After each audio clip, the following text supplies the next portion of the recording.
আমার পরের বক্তা এসএফআই এর সর্বভারতীয় সাধারণ সম্পাদক সৃজন ভট্টাচার্য।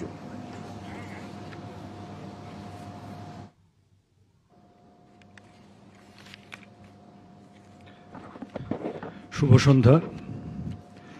সবাই কবিতা দিয়ে শেষ করছে, আমি কবিতা দিয়ে শুরু করি ফর আ চেঞ্জ। বাংলা ভাষা উচ্চারিত হলে নিকানো উঠোনে ঝরে রৌদ্র, বারান্দায় লাগে জ্যোৎস্নার চন্দন। লিখেছিলেন শামসুর রহমান। প্রতীকী কিনা জানি না, তবে আজ বর্ণপরিচয়ের লেখক ঈশ্বরচন্দ্র বিদ্যাসাগরের মৃত্যুদিন।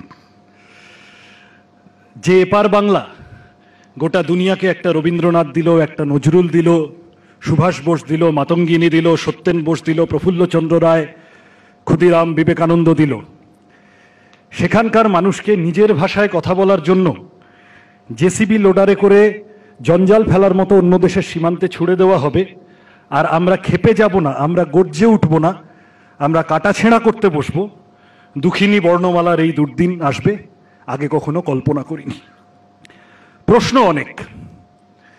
যদি ভোটার বেআইনি হয়, তাহলে সেই ভোটে যারা জিতলেন তারা বেআইনি হবেন না কেন? দ্বিতীয়ত হচ্ছে যে আধার, রেশন, এপিক এগুলো তো সরকার দিয়েছে আমাদের, তারপরে সুপ্রিম কোর্ট বলার পরেও নির্বাচন কমিশন সেগুলোকে গ্রাহ্য করবে না কেন? যে লোক ইতিমধ্যে একবার নাম তুলেছে তাকে বারবার অগ্নি পরীক্ষা দিতে হবে কেন? এই বিহারের ক্ষেত্রে দেখা যাচ্ছে পরিযায়ী শ্রমিকরা বাড়ি থেকে অনেক দূরে থাকেন, ভালো মতো জানেনই না এসআইআর এর কথা। সুপ্রিম কোর্টে আমরা তো সবাই জানি তৃণমূল সম্পর্কে আমাদের কারো বোঝাপড়ায় কোনো গলদ নেই। তৃণমূল ভোটে জেতার জন্য যা খুশি করতে পারে। এমন হতেই পারে যে কিছু লোক ঢুকেছে, তৃণমূল তাদের হাতে দুটো ভোটার কার্ড দিয়ে বসিয়ে দিয়েছে।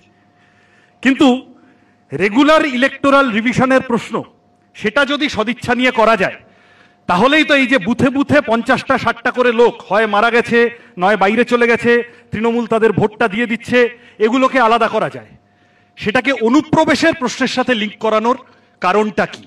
কি করে বোঝা গেল? রোহিঙ্গা কি দেখে বোঝা গেল?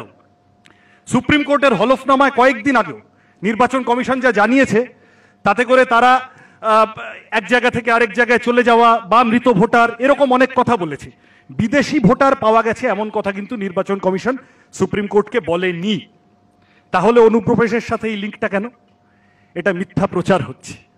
এখানে ইতিমধ্যে কারেক্টলি কথাটা এসেছে, মমতা বন্দ্যোপাধ্যায় এককালে এই কথাটা বলতেন, তখন বামফ্রন্টের বিরুদ্ধে ভোটে লড়তেন, তখন এই একই তত্ত্ব ঝাড়তেন। কেন মমতা বন্দ্যোপাধ্যায়কে আমরা আরএসএস এর মেধাবী ছাত্রী বলি? তখন খাল কেটে কুমির এনেছেন। এখন যখন এই কথা একই সাথে আসছে, আমরা বলছি তখনও এই লক্ষ লক্ষ কোটি